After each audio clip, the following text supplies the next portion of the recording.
I was working at a financial firm in New York City with a bunch of very smart people, and I had a brilliant boss I much admired. I went to my boss and told him I was going to start a company selling books on the internet.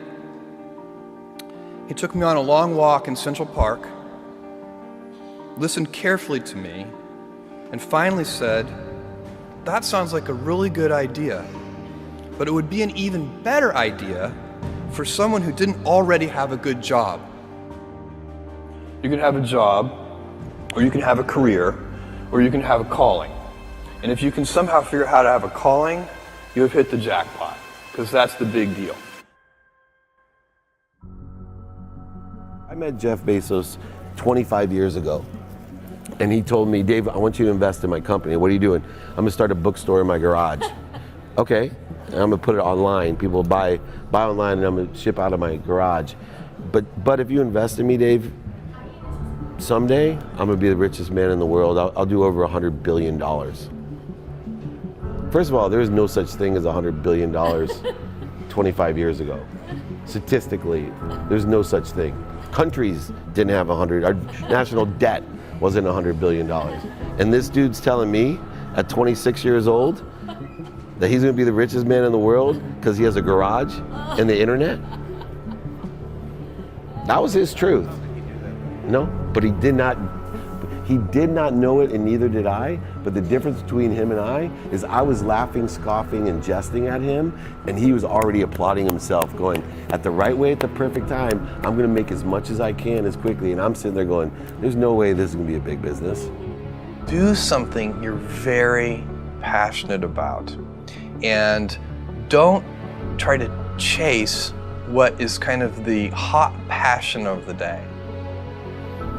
Seen in that light, it really was a difficult choice, but ultimately, I decided I had to give it a shot. I didn't think I'd regret trying and failing, and I suspected I would always be haunted by a decision to not try at all. After much consideration, I took the less safe path to follow my passion, and I'm proud of that choice. As a young boy, I had been a garage inventor. I'd invented an automatic gate closer out of cement-filled tires, a solar cooker that didn't work very well out of an umbrella and aluminum foil, baking pan alarms to entrap my siblings. I'd always wanted to be an inventor, and she wanted me to follow my passion.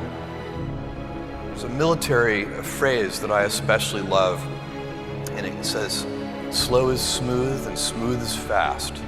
And I have seen that in every endeavor I've ever been in.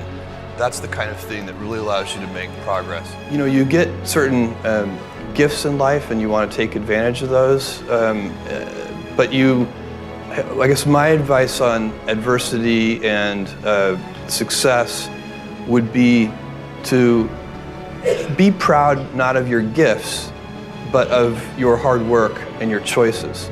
So, you may be, the kinds of gifts you get in life, you might be really good at math. It might be really easy for you. That's a kind of gift. But practicing that math and taking it to the next step, that could be very challenging and hard, and take a lot of sweat. That's a choice. You can't really be proud of your gifts because they were given to you. You can be grateful for them and thankful for them. But your choices, you choose to work hard. You choose to do hard things. Those are choices that you can be proud of. You can choose. We all get to choose our life stories, and it's the choices that define us, not our gifts. Everybody in this room has many gifts. I have many gifts. You can never be proud of your gifts because they're gifts. They were given to you. You might be tall, or you might be really good at math, or you might be extremely beautiful or handsome, or there are many gifts, and you can only be proud really of your choices because those are the things that you are acting on. And one of the most important choices that each of us has, and you know this just as well as I do, is you can choose a life of ease and comfort, or you can choose a life of service and adventure. And when you're 80, which one of those things do you think you're going to be more proud of? You're going to be more proud of having chosen a life of service and adventure. There's never been a better time to be alive. I mean, it's just incredible the amount of inspiration that the world generates for me, and I think for a lot of people. It's insane, the amount of change and invention and opportunity. Your life, the life you author from scratch on your own, begins.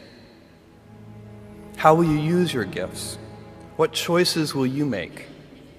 Will inertia be your guide, or will you follow your passions? Will you follow dogma, or will you be original? Will you choose a life of ease, or a life of service and adventure? Will you wilt under criticism, or will you follow your convictions? Will you bluff it out when you're wrong, or will you apologize? Will you guard your heart against rejection, or will you act when you fall in love? Will you play it safe, or will you be a little bit swashbuckling? When it's tough, will you give up, or will you be relentless? Will you be a cynic, or will you be a builder? Will you be clever at the expense of others, or will you be kind? Every time you figure out some way of providing tools and services that empower other people to deploy their creativity, you're really onto something. You know, you're very lucky if you have a career. A lot of people end up with a job. If you don't love your work, you're never going to be great at it. Jules Verne, Mark Twain, Galileo, Newton, all the curious from the ages would have wanted to be alive, most of all, right now. As a civilization, we will have so many gifts, just as you as individuals have so many individual gifts as you sit before me. How will you use these gifts? And will you take pride in your gifts or pride in your choices?